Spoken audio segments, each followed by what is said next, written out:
Jeff, Zach, thanks for joining me. Hey, Hey, Steve. Steve. Thanks for having me again. Hey, good to have you guys. We are still talking about the Los Angeles fires, only now we're starting to move away from the fires happening to the aftermath. And we've seen thousands of families displaced from the Pacific Palisades and other areas. And, we're starting to see price gouging issues. We're starting to see rents really going up. Now, despite the price gouging rules taking effect on January 7th in California, which pretty much limits landlords to not charging more than 10% above what they were charging or advertising before the state of emergency.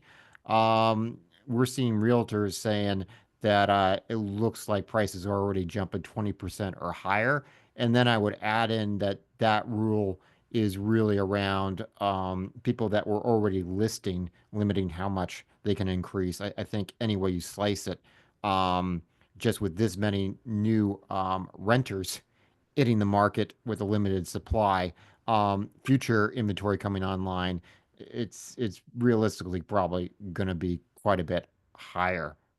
Your guys' thoughts on what we're seeing in that LA rental market, as well as any thoughts you have on multifamily or housing around this or other disasters. Sure.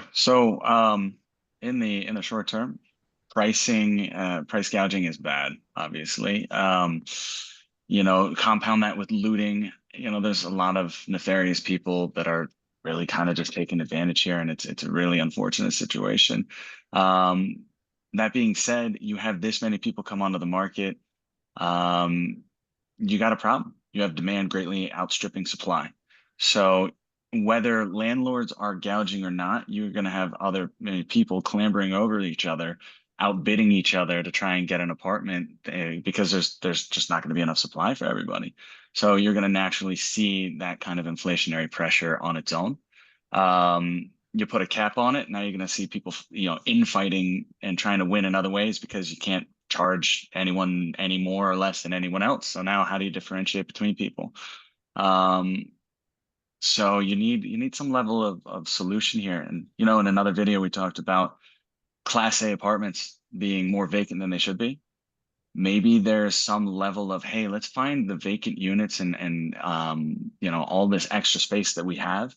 And let's see if we can start housing people there temporarily. Let's see if we can get people to take reduced rent, subsidize it through the state through an emergency fund or emergency program.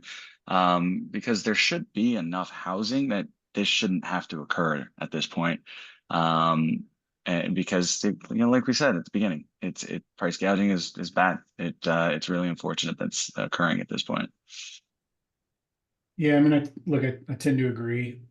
Also on the side of start looking at the side of economics and supply and demand, and fortunately, those laws generally take over. It doesn't mean that it's equitable to anybody, but just kind of is what it is. But on the side of seeing what's available and moving people, that may not be anything that's readily available, and it may only be in other cities or different places. And now you're displacing people into other cities where they once had a house or once had a business. I mean, notwithstanding just the side of price gouging in homes, I think there's like 12 million square feet of commercial that's now being damaged and disrepair and have issues. And there's going to be commercial space that probably has a similar feature to it as well. Yeah, I look at this and unfortunately, I just don't see how prices aren't going up. I mean, obviously against price gouging, but this isn't a temporary blip. Rebuilding those communities, i- i- years at least, maybe decade plus to really rebuild. Um, that supply demand balance is going to be there. Higher insurance costs. We talked about that in a separate video. And we got a good idea of what construction's looking like now. Um, building a house now, it's a lot more expensive than it was 10 years ago. What the materials costs, what the labor costs are. You're going to have to see some people definitely relocate out of that market, but for those people that are there, it ain't going to be getting any cheaper, likely. This is going to hit you on multiple fronts. So I think, this goes to the broader theme we've been talking about, some real housing affordability issues. And I don't see things getting any better in Los Angeles. Unfortunately, probably getting worse. Yeah. Yeah, Okay, well, unfortunately. hey, uh, go in the comments. Let us know what we're missing. Hopefully, we're missing something. Hopefully, there's a silver lining here, a bright spot that we're not necessarily seeing. Would love to hear about it.